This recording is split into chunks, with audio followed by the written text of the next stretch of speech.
มาไม่แน่แต่ปัจจุบันเดี๋ยวเขาสั่งไปส่งน้ำส่งไหนซะก่อน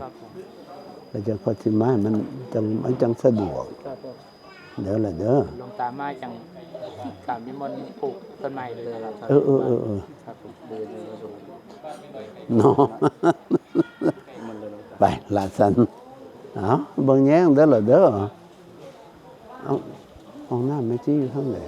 ห้องน้ำเราใช้น้ำกันนี้มี4ห้องแบ่ง2ฝั่งนึงกะ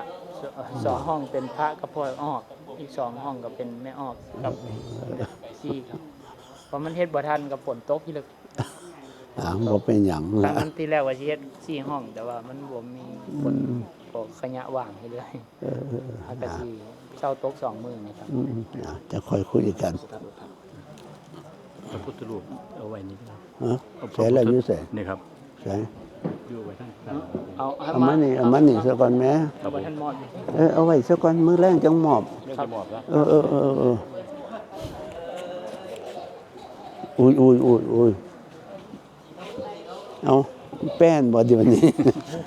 ชุบเฉินครับเอามากินเองปรุงแต่งก้อนดีมันเด้อดู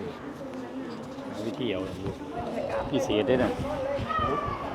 รูปดวงตาซะดอกครับผมก็เลยเอาไว้ได้บ่ครับแล้วครับ